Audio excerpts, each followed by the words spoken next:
So we'll start then. I guess this is the third and final lecture of this new series by Vivek.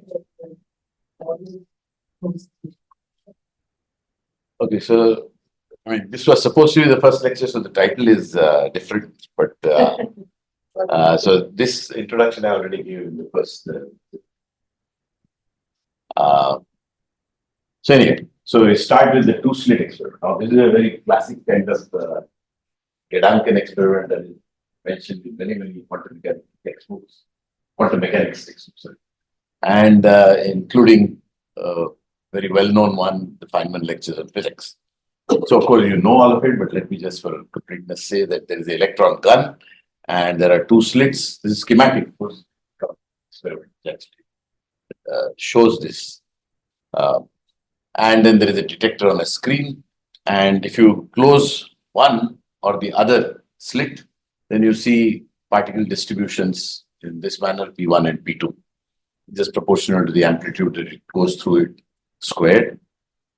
Either equidistant, they should be of similar height and similar strength. Now, what happens if you open up both of them simultaneously and then you put a detector? Then, if the conditions are right, in other words, the slit separation, the slit width, and the energy of the electrons, then of course you get an interference pattern. So, this happens because the electron is both a wave and a particle at the same time. And so, you have to add amplitudes for motion in this path and motion through this path. So when you add these amplitudes, you get this interference pattern. Now, the experimental demonstration of this, a very beautiful demonstration has been done. I guess there might have been other references before, but this is the one which does it from really literally ground up, because it detects one electron and then another electron, and we'll see what happens. So you have a source again, electron gun. The easiest through thermionic emission, you emit electrons. You have a collimator system, and then so this is the slit system that you have. So we'll see a little more detail in the next one. And then you have a mask, so you can either close one or two, and then you see these patterns. So you see these patterns. So one is shifted a little up or a little down. This is the reference, New Journal of Physics, about 11 years ago. So some details of that apparatus. The electron collimator slit, that means just after the electron gun, is of this size, plus 2 micrometers by 100 micrometers. It's a vertical slit, 2 micrometer width and 100 micrometers. Then they pass through these slits, which are some distance apart. And then you have a movable mask, which you can move up and down and block one or the other slit. And then the resulting pattern is sampled. Either it has been done in two ways. Either you can use a movable slit behind which is the detector, and then you can count it and then move it along. Or you can image this whole thing using a quadrupole lens. So the electric quadrupole lens acts very similar to the optical lens. So it just focuses the object, makes an image. And now by arranging the focal length of this magnet, you can have a situation where V by U is more than 1. In this case, I think it was of the order of 20 years. You get a magnification of 20. Now you can put a position sensitive detector on this focal plane, and then you can image it in one shot. So in this case, what was used was a 18 millimeter dia microchannel plate. Microchannel plate is something like a photometric lamp, except that small channels which are about micron or 2 micron size, very short, or very half to 1 millimeter long only. And inside that there is a coating of some selenium or selenium oxide. And when the first electron hits that, there is a voltage gradient which you have to apply, something like a few hundred volts. And so then there is amplification. So 1 electron leads to 5 electrons, 5 to another 25, so on and multiply. By the time you come to the end of this microchannel plate, you can get a gain of about 10 to the 3. Now you can also stack them up in tandem. So you can get a gain of 10 to the 6, 10 to the 7. So then it is exactly like a photometric. Right? You have one photon coming in, pick out a photoelectron, and then one photoelectron leads to about 10 to the 7 electrons after the last time at the cathode. So you have internal multiplication. So microchannel is like that, except that since it's a very compact device, its timing properties, which are not used of course here, but in other applications, the timing is much better than a photometric. In a photometric is of this side, microchannel is just a millimeter or so. So the transit time is very small. If the transit time is small, the transit time spread is much smaller. So you get sub-nanosecond timing rather trivial than microchannel. And also, since it has many channels, you can read them out in the way you want. You can make a vector structure and read them out whatever resolution you want. Of course, the minimum resolution that you can get is the size of that channel. It's about micro. So you can, in principle, get very high imaging resolution, positional resolution, or you can put it on a phosphorescent screen. And by the way, this kind of microchannel plate. Not a tandem, but a single is used in these image intensifiers for these dark environment applications. So in fact, it is made in a place in Pune called Bell Optronics, and they have a demo room there. So you go in there, it's completely dark, then you get used to it, still you cannot see it. But then they put this image intensifier, and then suddenly you see on a chair there is some structure, some model or something like that, see knowledge clarity. So this is used apparently by the army, the CISF, and wherever else is needed to move in a dark environment without throwing lights all over the place. So this is the microchannel plate, and you can put a phosphorescent screen as well. So that is exactly how it is done in the image intensifier. You put a phosphorescent screen, and then there is a interesting twist to it, because the image is inverted. It's a pinhole camera, and then that image is amplified. But that's inverted. So then they have a twisted optical fibers to get the image right. So when you look at it, you see the vertical being upward. You see in the right direction. Anyway, with this aside, okay. So what happens now when you detect these things, one electron at a time? You see that actually you can't see. But you can see one dot here probably and one dot here. Your eyesight is good. So these are only 2 electrons. Obviously, you can't see a pattern. And the beauty about this experiment is that you might say, many electrons are required, it's interfering with other electrons. No, this is one electron interfering with itself. Okay. So the pattern doesn't show up, of course, till you reach, a few hundred at least. So you see at 209, you just begin to see some kind of a pattern emerging. But at 1,000 electrons, you see a nice pattern. This now you can make out that this is the interference that you are looking for. And of course, with many thousand, then of course you see a beautiful pattern. So this is what you ultimately see. If you just count it, keep counting, and you will see this kind of a intensity pattern. Okay, now this is on a screen, but if you actually recorded the signal using a microchannel plate, then you have all the position information. So then you can do it without the quadrupole lens or with the quadrupole lens. So notice here that this is the position of the image of the interference pattern on the focal plane or in that plane in micrometers. So it's 0, 50 micrometers, 100 micrometers. On the other hand, you go here and you see it now in millimeters. So this is roughly a factor of 20. So that is the magnification that you get because of the quadrupole lens. And this is the electrostatic quadrupole lens. These are very easy to operate as compared to, let's say, a magnetic quadrupole. Magnetic quadrupoles are used when you have to use stronger bending in, let's say, charged particles such as protons and so on. But if the energies are low, you can still do with electron. And they are very easy because you can make a high voltage power supply and there's very little current taken. So the power supply is relatively much simpler. Whereas in a magnet, you have to put in currents of the order of amperes or tens of amperes. So in any case, this is what you get. And you see the same pattern whether you do it just with the microchannel or the detector at the plane, or you magnify it and then detect it with the microchannel plane. And also the fits, they go as expected. Now, a similar thing can be done with a photon. And of course, photon is much more familiar in MSc experiments. You do interference experiments, and but there you have an intense source, so you see the pattern right. Whereas in this case, this is again to emphasize the point that a particle is interfering with itself. So you arrange the source, which in this case is a laser beam. Now, by laser beam, it could have been any sodium lamp. Could have, yes. But laser is easier. This is actually, I think, done with a laser pointer laser. So it's a very cheap setup. You can do it pretty easily.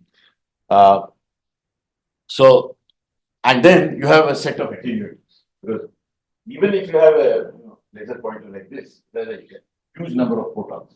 So you have to attenuate it. And attenuators are easy to build. Of course, you can have an attenuator which is 99% attenuator. So you put, say, 3 of them, you have reduced the intensity by 10 to the 6. You can have even bigger attenuation. I don't quite remember what the attenuation of each one of those attenuators was, but it is enough to give 1 photon at a time as compared to the response time of the CCD camera. So you have 1 photon, something registers, and then there is a gap, and then another photon. So you ensure that it is only 1 photon interfering with itself. Okay, so then of course you have a pair of slits here. Then you have these diaphragms, and then a CCD camera. And an image intensifier is merely to enhance the image. Need that. And this is a reference from American Journal of Physics. So if you have just 1 frame, then you have just a few hits, and you can't really make out. 10 frames also you can't do it. As soon as you go to 100 or 200 frames, then you start seeing a pattern. Of course, this becomes more and more intense. So then you see a beautiful interference pattern. Okay, now the way this is done, let me go back to this. So the way this is done is actually, it's a little more complicated than what I said. You have this these interference filters. Okay, so this is, if you were to magnify that, that is this so-called Mach-Zehnder interferometer. So you have a laser pointer coming in here. You have 1 path like this. You have 1 path like this. So you have these mirrors, which are partially reflecting mirrors, of the order of 50% or so. So 1 path goes this way, 1 path goes this way, and then these 2 beams ultimately interfere. Now you can change the path length, so you can shift these fringes by moving this mirror this way. Okay, so then it comes a little further down or a little further up, and so the path length can change in one of the sectors, and so this pattern will shift. Now, since this pattern is quite closely spaced, the moving around is done in a very controlled manner by piezo devices. So these piezo devices are nothing but crystals where you apply a voltage, and it either shrinks or expands, and by a very small amount. So this is used to actually move the mirror. This is of course a 100% mirror. These are partially transmitting mirrors. Okay? So some part goes like this, some part, and then of course you have a screen, and you can monitor it. And of course you can, I mean, the mirror, the one which is at the bottom, which will reflect, that you can apply a ramp on the piezo device. So you can actually go from one position to another, you can electronically take the data and so on. So using all of this, you get a pattern which after many cycles, you get a interference pattern such as this. And this is been done in 2 ways. And so if you do it through a photomultiplier or a photodiode, the photodiode, of course, has a better quantum efficiency. So the statistics is better. The photodiode typically would have a quantum efficiency of over 80%, whereas the photomultiplier typically has a quantum efficiency of about 15%. So that's why this signal looks very nice and with not much scatter. This is from their paper, of course. This is how the paper, the setup actually looks. It's not too complicated a setup. So in principle, things could be set up in a MSc lab. Demonstrate. Perhaps even the electron interference thing could also be set up in that. It's not too difficult. Just take these 6-volt bulbs, break the glass, that's a filament. That will emit electrons. Then you apply a voltage on that. You can even have some electrode to accelerate it to some fixed amount inside, and so on. So it should be relatively easy to set up this apparatus. for both electrons and protons. That's, I think, a good demonstration for the students. Otherwise, the students only look at it through the lens of a textbook, which is either final lecture or some other class, whatever. Whereas this way, they will actually look, they will do the experiment. Okay, now similar things can be done with, and have been done, with neutrons, with atoms, and even Bose-Einstein condensates. I should have put molecules, that shows some example of molecules. So you can go from the smallest particle, the electron or proton, right up to Bose-Einstein condensate, which may have some 10 to the 5 and 6 atoms condensing to form that condensate. Of course, the way it is done is not exactly the same. So I should put a caveat to when I say two-slit experiment, to be a multi quote-unquote slit, because you have to mimic that slit in some way. And but basically the interference is from two or more slits.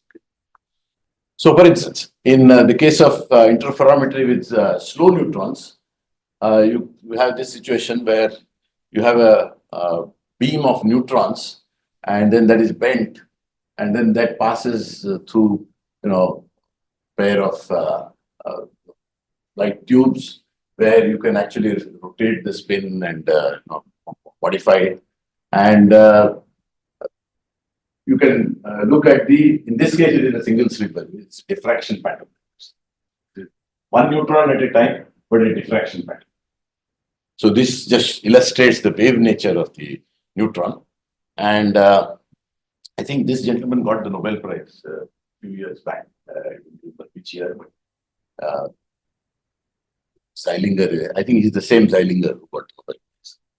Anyway, so you can then put a counter here, and you can scan this slit, let's say, in the direction perpendicular to the how this to the plane, let's say here, and then you will see this diffraction pattern. So you'll see peaks and valleys. Of course, this is the main beam, and similarly, this is exactly like the diffraction pattern that you see when you have a slit and you shine light on it. Then you see the main intensity in that slit coming on the screen, but you also have diffraction pattern. This is exactly that. So there's the reference. By the way, I should have included, maybe if I give this talk on that you can also do the analog of the optical experiment with neutrons. So you can have a reflection of neutrons, you can have two paths for the neutrons, and then make them into. So again, single neutron at a time, but it will interfere with itself. So this can be demonstrated beautifully with the slow neutrons.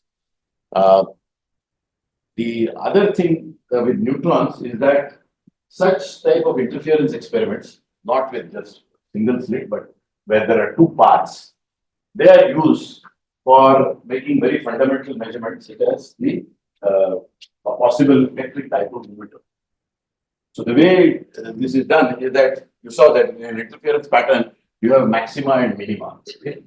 Now, if you consider a point which crosses zero, let's say between the maximum and the minimum, that is the point where the slope is the highest. Okay? So if you were to shift some parameter in the path, some quantity on the path of that neutron, let us say you increase the path length, or you change the energy of the neutron, or you have a magnetic field, then that can introduce a shift in that interference pattern. So the neutron electric dipole moment measurement, or putting a bound on that, merely, the principle is that you sit on that fast falling edge of an interference pattern, and you apply an electric field which is either opposite to the magnetic field or in parallel to that. So you have, so actually what you're doing there is you're measuring the spin polarization. So when it goes in a magnetic field, the spin actually rotates, right?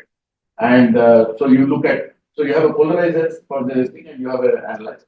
Now, if I apply electric field either parallel or anti-parallel, then this pattern shifts slightly. And this is the place where you are the most sensitive. So this principle is used to actually put a bound on the electric dipole moment. And that way, now this dipole moment has been So there are tricks that have evolved by the experimenters. So Ramsay was the one who was responsible for bringing this limit down by about 6 orders of magnitude. So the limit at the start of Ramsay's career was 10 to the minus 18 e centimeter for the neutron electric level. When he became old and he came out of the collaboration, retired, so to speak, then that limit was pushed to about a few times 10 to the minus 25. Okay, 6 times 25. So about 8 orders of magnitude. Of course, he didn't find it, unfortunately. It would have been great had he found it, but that's how nature is. And perhaps the next generation. So the next generation is already aiming at about 2 to 3 orders of magnitude improvement on this limit, using ultra cold neutrons from produced either in the PSI Switzerland or in ILL Grenoble, where they have a cold source of neutrons. And these cold sources of neutrons produce, they have very, I think there are a few hundred per second. They are so cold that the speed of that neutron, which is going up, let's say, is about 6 meters per second. So it actually goes up and then falls down. That's slower than that. They're dealing with that because that neutron should spend enough time in the magnetic field for this spin precession to take place, putting the electric field either way. Yeah, so this is an aside, but the basic principle is interference. Yeah. With single neutron system, what do you mean by statistical mechanics of the single neutron? Single neutron. No. Throw them one at a time, right? Yeah. No. So no, the question pertains to seeing interference or not with neutrons, or is that something else? I mean, how do we even think of it as a system and talk about its? No. So in the case of these kind of demonstrative experiments, you are dealing. You can do it with more neutrons, but the idea is that you want to demonstrate that even with one neutron at a time, you get the interference. You can do it with more, no problem. You get to the pattern much faster. But the idea behind this was to show that even if you have only one particle, it is interfering. Yeah. Yeah. No. Yes, increasing the size of the. We have started with the electron. Yeah. Neutron. Yeah. Proton. And we go to atom. Then. Yeah. Till nuclei, we are seeing interference. Yes. Is there a boundary after that? So that is some. I mean, this is one of the possible questions that some of these experiments are. That is there some size or some parameter that tells you that after that it becomes classical. Perhaps there is no such thing, but people are because there are some theories. I think including one person who worked on this liquid helium is in Illinois. He has a theory where he says that beyond a certain size it should become classical. So there are some people who say that maybe it will become classical, but maybe not. Maybe if you cool 50 kilogram business to low temperature, throw up quantum mechanics can be possible. But maybe not. So we don't know. So experiment. So even if you send me the No. ultra cold. In that case, you would look for other signatures of. Yeah. But it is a. No, but that's an interesting question actually. That is there such a limit or is it true always? I mean, does the moon obey quantum mechanics? Present answer will be yes, it obeys, but we don't see a specific quantum mechanical effect because it's so large that anything that you have to make a state which is coherent in order to see its interference with something else. And you can't, of course, make how can you make two parts something like the moon? But maybe on some bigger object. So I'll show you. By the way, you had a question.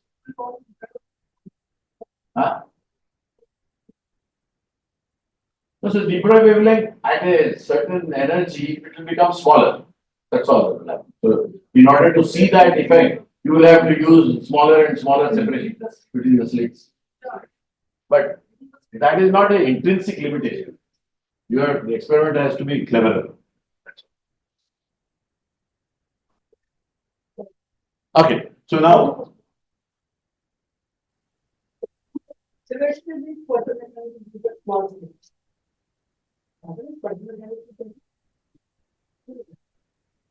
So, I mean, even I can be thought of as a wave, but I won't be able to see that effect. Yeah. Because we don't have that very fine That's right. apparatus to see that effect. Because, see, after all, that slit has to be at least, maybe 10 times the de Broglie wavelength. Now, if the de Broglie wavelength of somebody like us will be extremely, extremely tiny. So, we have no access to such kind of length scales. That's the point. But maybe there are other ways in which you can do it. So, when you cool things down, maybe there are other signatures of quantum mechanics that you can get.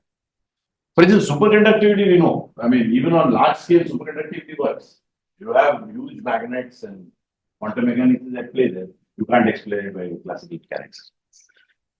So now coming to this, how big? At least experiments have been done with molecules as large as this.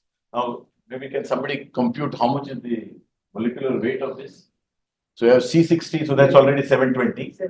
Then you have 96 carbon, 96 times 12, so that's of the order of 1000. So 1000 plus 720, so that's already 1800 or so. And fluorine is 19, let's take it as 20, 20 into 200, right? So that's 4000. So already some 6000 or 7000. Yeah, 8.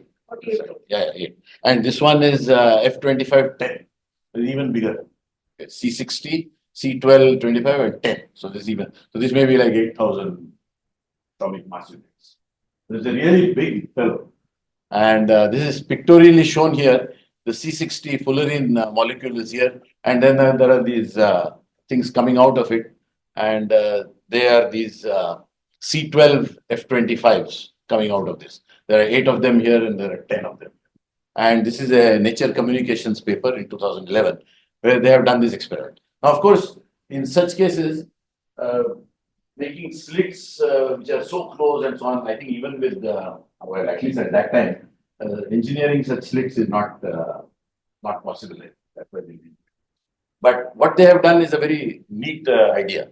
What they have done is they have taken a standing wave of some photons using a laser, whereby you create peaks and valleys. That's standing wave.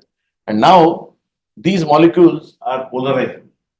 They have electric dipole polarizability, which is non-zero. So when they pass through this, they interact with the light. So there is a force which pushes them either to the peak or to the, depending on the polarizability sign. So in effect, this is like having multiple slits. And now they are very fine because this is created by a laser beam with a wavelength of, let's say, the order of 5000. So it's very fine slits. And now you do the same thing. You can look at it with a laser, look at it with a detector, and then you find when you change the position of the slit, this is again, I think, done with a piezo device, you can find peaks and valleys. And of course, you can amplify this by going to some distance. And so this G3, I don't know whether the G3 is explained. Is it? No, not this. So this is not explained here. But this is another, grid which is used before it is detected. And then after the grid is a slit, and then you have the detection. So you get these modulations. Of course, the way the orientation of the crystal is, the molecule is, contributes to this, not giving you a 0 and 1 kind of effect, but there is a DC background, so to speak, over which this peak and valley is riding. And for a bigger molecule, this is less the amplitude of this oscillation. But it is remarkable that for such molecules, and one doesn't, I don't know enough of the physics of these molecules. These probably also keep oscillating. So there are other degrees of freedom.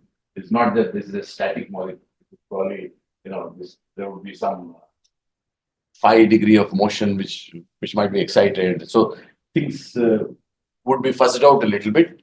And I don't know whether all of it is taken care of in the theory calculation, but in any case, that would lead to fuzzing out of this pattern. So the main point of this is to show that very large molecules can also interfere with themselves. Similarly, this is the last example, that you can also have interference with Bose-Einstein condensate. Now, Bose-Einstein condensate is that, there are bosons. Let's say you have a hydrogen atom or rubidium atom, or sodium, lithium, and so on. This is a boson, because you have odd number of nucleons, but you also have odd number of electrons, and therefore together they form a bosonic system. Now that if it is cooled down, and in fact lasers are used for cooling them down, then you can go to the so-called Bose-Einstein condensate. And this can be put in a trap, and the parameters of that trap can be changed so as to go from a almost single well to a double well trap, and then they can be spatially separated, so they can move in space, and then they can be made to interfere through some tricks of some reflector. These are very low energy particles anyway. By the way, they are just Bose-Einstein condensate, of course, a neutral object, so you can't use the lenses the way you do for electrically charged particles. So you have to use just physical devices to make them scatter of some plane, and that is what they do here. So then they interfere, and they show a beautiful interference pattern. You can see that at the detector is not shown here, but at the detector position, you get this beautiful interference pattern. And this is a paper in 2004. I'm sure there will be other things that will be done to infer properties of the well, or maybe the Bose-Einstein condensate itself. And so this goes to show that even with such large number of atoms, you can actually do an interference experiment. Of course, note that in this case, the Bose-Einstein condensate is like one big molecule of atom. Because all of these guys are in the same momentum state. And that is what makes it a condensate.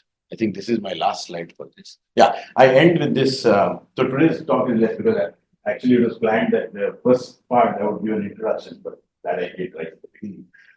So this is a nice poem by Cole Porter, who was a songwriter basically, and this was in the basically the first half of the 20th century. And it is interesting that he had nothing to do with science, but look at what he says. The word experiment comes 1, 2, 3, 4, 5 times. So let's go through it. Before you leave these portals to meet less fortunate mortals, there's just one final message I would like to give to you. You all have learned reliance on the sacred teachings of science. So I hope through life, you never will decline in spite of Philistine defiance to do what all good scientists do, experiment. Make it your motto day and night, experiment. And it will lead you to the light. The apple on top of the tree is never too high to achieve. To take an example from Eve, experiment. So this is like his, but then he comes to some with experiment. Be curious.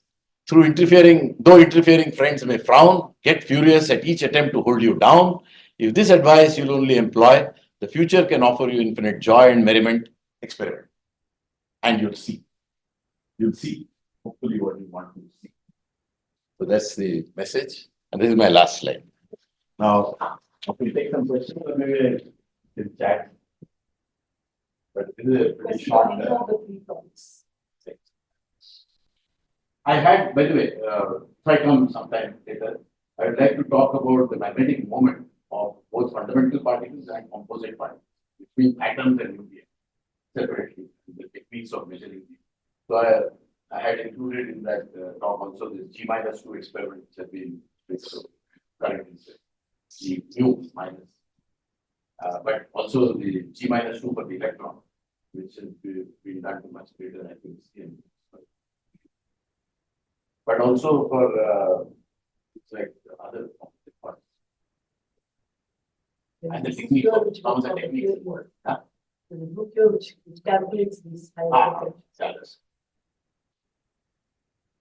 So as of now, I think that QCD thing is seems to be resolved. Right? That Right. No, I think this This lattice research. Yeah. If you take it seriously, I think it will be sorted. That's right. Because some earlier group had said, oh, our lattice calculation don't agree. But then a later said that no, that's okay. Or at least the discrepancy is reduced. I think there is very much for measurement. So if there is pattern polarization taken, so some of the inputs are taken from the experiment by the one. Right. The new experiments from which you take the data.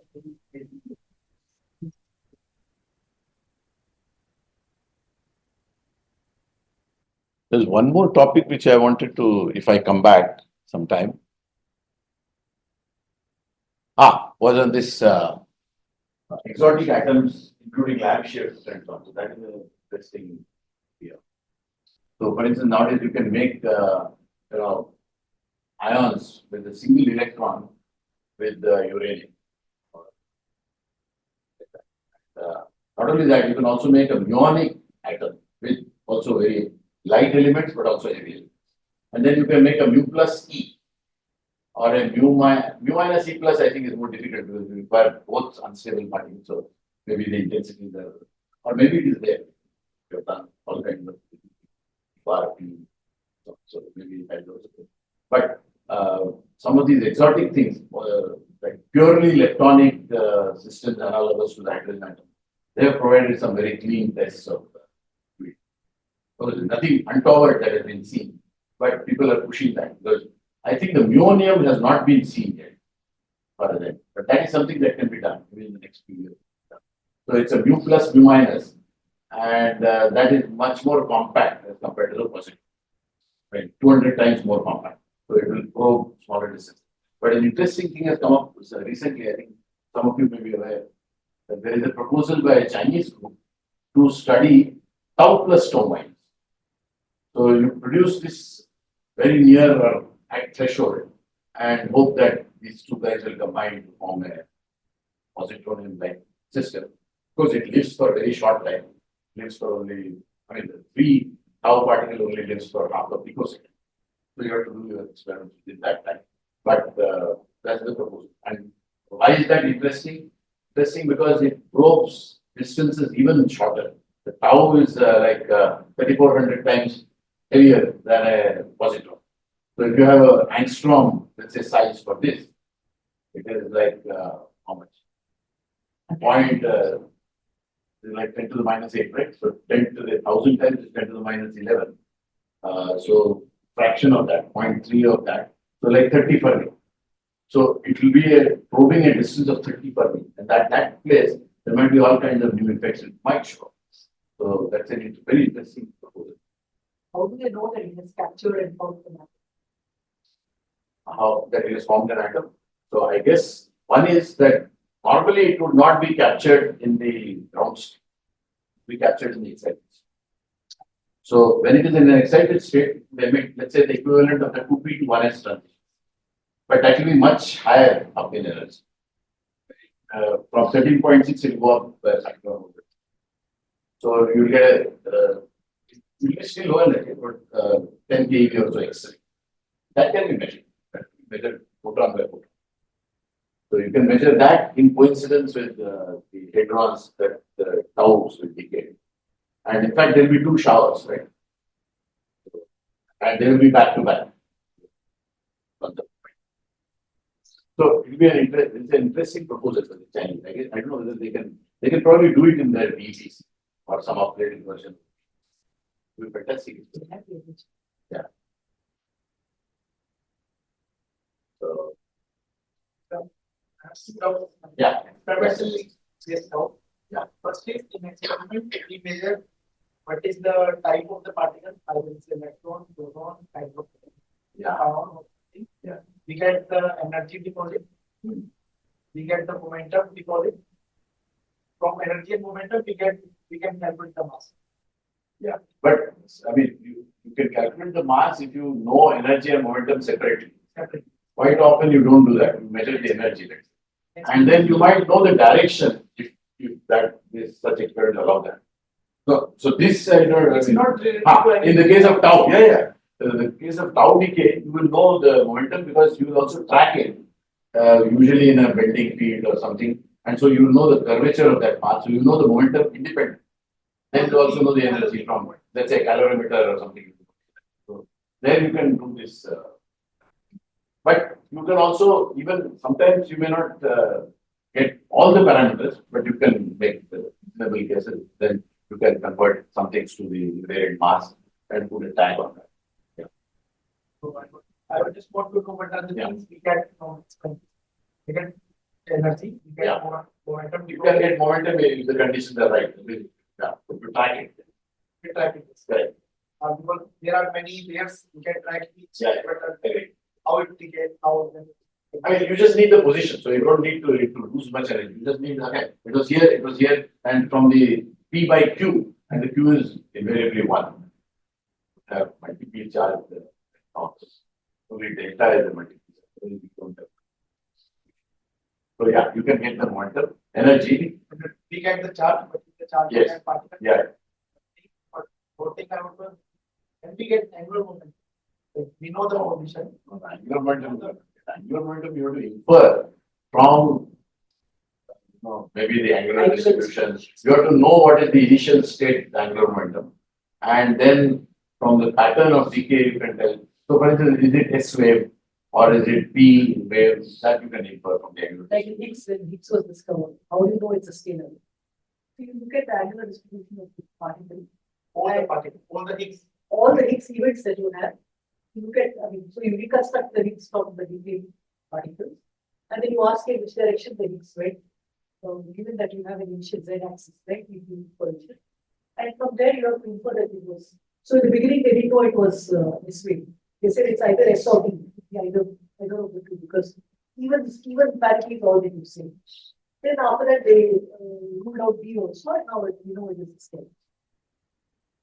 Those are For instance, if you have a particle which is decaying, from the particle angular distribution, if it is S wave, then it should be all uniform, right?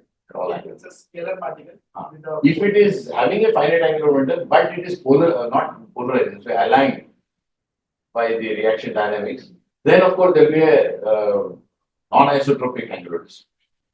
So then you can also pick it up. And this is very often used in nuclear physics to fix the angular momentum and parity of a state through the measurement of the gamma rays. Because in the way, many of the reactions that are used at low energy, they actually align the nucleus. It means you come in with m equal to 0. But then when you depopulate from some higher excellent state, you go to approximately equal number of times m equal to some plus, let's say, some number n, let's say, or minus n. So it populates, but they are not equal. If they are all equal, if all the m substrates are equal in population, then you get back isotope. So they have to be unequal. That usually happens. You start out with n equal to 0, and then a few decays you populate some more, but there is enough anisotropy that you can. So, for instance, you can use it to measure the magnetic moment. So, when you have an anisotropy like this, let's say the angular distribution is like this, okay? With respect to some axis. Now you apply a magnetic field such that the magnetic moment precesses it. Then what happens? This fellow precesses. So, if you put a couple of detectors, even one detector actually will do. Then in time, because these things, what you can do is you have to study isomeric space. The fellow decays very fast, and you can't measure. But if it has a finite lifetime, then in time, this will separate. So you will get peaks in value. So that's called Larmor precession. So using that, you can infer the Larmor frequency and therefore the magnetic. So you know the magnetic. You know what.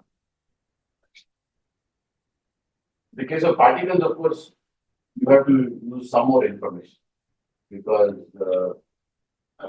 there are some experiments I think which can do a double scattering experiment, but I think generally speaking, it is based on some you hypothesize something and then you try to fit the data and doesn't fit the something. So offhand, I think the angular or spin of that particle is more difficult. So, If a particle, we can't say if the spin is this, the spin is this. yeah, normally you cannot say that. But in let's say How do you infer that? We know the mass, Yeah. We used to say that the mass is around proton, whether it can be proton. Now, for instance, you take the case of pion. Suppose you didn't know the spin of the pion. Now we know that it decays pi zero. It decays into two photons. Right? Therefore, it can't have a spin one. Right? Have two back-to-back photons. If I measure their polarization, you can't make the spin one. Right? No way. So, in some cases, it is simpler to infer, but some cases it may be. So that's why some of these particles have bracketed, right? It will be zero, some newly discovered, let's say 0, 1. For instance, even this Higgs, or some of these, I don't know if you've heard of the X-70 particle that is found by the Hungarian fellows, or actually the claim is that they find a 17 MeV particle in high energy nuclear transition. And so initially they said it's a scalar, then no, maybe a pseudoscalar. No, it may be a vector, so it's not at all clear what, if it exists, first of all, and if it exists, what is the spin parity? So that's much more difficult. Energies are much easier to measure. It just go and deposit. Right? Will deposit, you will see a peak in. Yeah. That's That's why why you can project. energy is much. But at the most thing we can get data from. This is the difference between velocity and finality. Velocity is always concerned. If you know the speeds of initial particles, you know the velocities of initial state. If for velocity conservation, you can guess some combinations that will be allowed. Then sometimes as we will see you have to do double scatter. So you scatter the final state again against another polarized target, then you can tell whether it is zero or as I said, ideal would be like to have, if you remember any of Brown's talks, everything is related to ambulance because that is the only place you know your probing parity manage. So everything comes up in ambulance. It is very, very complicated. But are the more things we can get from it? Wrong? Okay, The knowledge of the particle Correct. from that. I mean, you can get decay modes of various excited states, including resonance particles, composite particles. For the decay channels. Yeah. The fact- Then you can compare them with what you expect. And there might be some unexpected things happening, then you have to go back and recalculate and hopefully you figure out what went wrong with your health. I mean, as of now, I don't think there is anything that says that standard model is not correct. You just have to do things right and finally comes out. I mean, the only thing that one probably finds it difficult to understand is the mass of the tree and some of the other. Also the nature of the interaction. Right? How do you fix D minus A parity violation? Who's experimenting how it is? So all these are all coming from experiment. Strength of the coupling, what is the size of alpha, and About the particle formation. not only spectroscopy. I mean, I think Vivek knows the entire periodic table. But I remember my sizable part of it. It is 67. You give him a nucleus, he will tell you what is to the left of it, what is to the right of it, what are the isotopes of it. Yeah, isotopes. We deal with that because we want to have a certain target. So now that is 100% very good. If it's not 100%, then you have to get it from somewhere else. Yeah, he will also know the cost of modifiers. Or whether you can tolerate the background from the other isotope. Sometimes you can do that. Even if it's small percentage. So there is this, I don't know whether I mentioned it, that there is this, we had this INO graduate school program. So I think in one of I think the first batch itself, I proposed that they do an experiment to demonstrate the boson elastic scattering, then boson fermion elastic scattering, and fermion elastic. Now what happens is that if you look at this scattering and at low energy, so you don't have nuclear forces coming in, Coulomb scattering cross sections are very high, and you can produce these beams easily in electrons. Yeah. So you take carbon plus carbon, that's a case of boson on boson scattering. Carbon 13 plus carbon 13, that's an odd nucleon case, so it's a fermion. And then the other one, which is carbon 12 plus carbon 13, that's a boson on fermion. there's a mix. So suppose you looked at 90 degrees scattering. So the beam comes, hits the target, and you put a detector there. You can treat the target so that both of you escape the same target. And you, of course, you can do an angular distribution.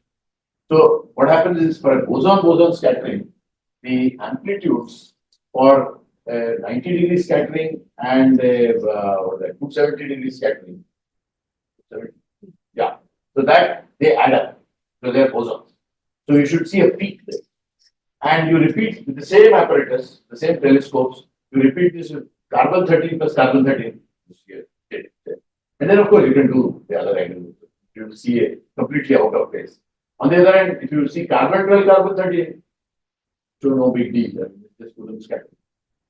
So the other two cases are Coulomb scattering modulated by this boson or fermionic. So actually that experiment they didn't get enough beam time. Otherwise they done one target opportunity. And once the beam time is allotted, then you lose beam time, you lose both. But I think that was a nice experiment to have done. I mean, it could have made it even to, let's say, one of these pedagogical journals, or something. A very beautiful demonstration it was. And as far as I know, I haven't seen such a thing. But maybe it's such. So such things that, and not only that, if you do a very good job of it, you can even look for deviations from there, right? Maybe that's too 50 or more. But in principle, you can do that. Suppose you have an interference pattern which is almost going to zero, then you can look for a small deviation from there. If these students are interested, can they go to IUSC and do the experiment? Yeah, you can propose a beam time there. So public accelerator. Yeah. And these things can be done at relatively low energy, so it should be very easy to operate the accelerator.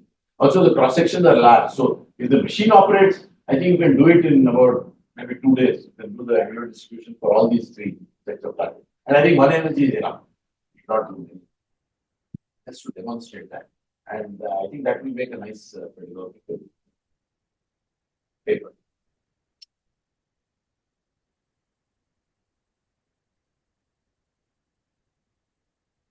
The other is, of course, there are these.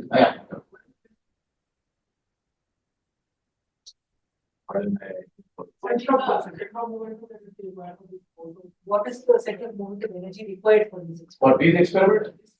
So you have to, ideally you would like to stay below the barrier, otherwise nuclear effects will take over and so on. So Coulomb scattering is what you want. So you can quickly estimate the energies at which this need to be done. Is this a good place or is that a good place? This is okay. So the Coulomb barrier, just a rough estimate is like this. Z1, Z2 by A1 to the 1/3 plus A2 to the 1/3.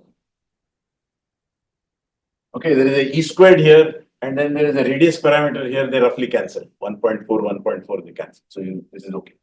And the radius of a nucleus goes like this, A to the 1/3. So let's take the case of carbon plus carbon. And things because of 13 won't change very much. So for this, the B carbon-carbon, or let's say a Coulomb barrier for carbon plus carbon, this will be of the order of 36 by 12 to the 1/3, so that's about roughly 2.5, so that's about 5. So that's about 7 MeV. So 7 MeV in the, this is in the center of mass, right? So in the lab, you take about 14 MeV. So you can take a 10 or 12 MeV beam of carbon, shoot it on a carbon foil. And a carbon foil, of course, the catch is not too difficult, but the carbon foil has carbon 12. Okay. So about 99%, carbon 13 of 1%. So if you don't want it to be contaminated by carbon 13, then you have to identify the particles. That can be done with the gas telescope. It's not at all difficult. Sorry, what do you have to identify? You have to identify the carbon 12 because the carbon 12 can also scatter off carbon 13. So where will you identify? After the interaction? Yeah, after the interaction in the detector. So you have a gas telescope, gas solid state, or you can have a gas delta E. So then carbon will get knocked out of the foil, is it? Yeah, sure. So you have a thin foil. So you have a beam coming in like this, you have a target like this. This can be as small as even 5 microgram per square centimeter. You can work out what the thickness is using a density of, let's say, 2 of that order. And then, of course, it will scatter at, if it is equal mass in the lab, it will be at 90 degrees, right? So in the center of mass, it is at 180 degrees, but in the lab, it will be. So you can look, for instance, for, let's say, 45 plus 45 minus 45 degrees. So here you have a delta E, so-called detector, and a E detector. Not to scale, obviously, but this is the idea is that it loses a small amount of energy in this part and a large amount of energy in this. Stops there. So from the locus of this delta EE, you can identify carbon 12 or carbon 13. That's possible, and that is what is needed. So this carbon target will contain about 99% carbon 12. So essentially, it is carbon 12, but it also has 1% of carbon 13. And you have enriched carbon 13 beams also, because you can put enriched carbon 13 in the ion source. And there will be carbon 12 also, but there are magnets there which can separate out carbon 12, carbon 13 trivially. So you can do carbon 13 beam, and then you can use the same target actually if you can identify the carbon 13. Because now you can look for events in which carbon 13 is scattering on carbon 12, but you can also look for carbon that will be much more numerous, carbon 13 scattering of carbon 12. So in the same experiment, you will get both. Okay. And you can look for their angular distribution. They will be different. And of course, the carbon 12 requires a carbon 12 beam. That you can do. And of course, you will also get a small subset of data, 1% of the data, carbon 12 is carbon 13. So you can, this should actually be consistent when they plot it in the center of mass plane. So that would be the experiment that you would do. And I think you can take the help of these people at IUS. There's a very nice detector group, a gas detector group. Right? So if you say that, you want to do this experiment, can I come there and learn about detector building? They will be very happy to do that. And, because that's a place meant for if you want to students. you can go Yeah. and come. Okay. That's right. They will help you in We'll ask Vivek to come here also. This IOC is a Delhi provision.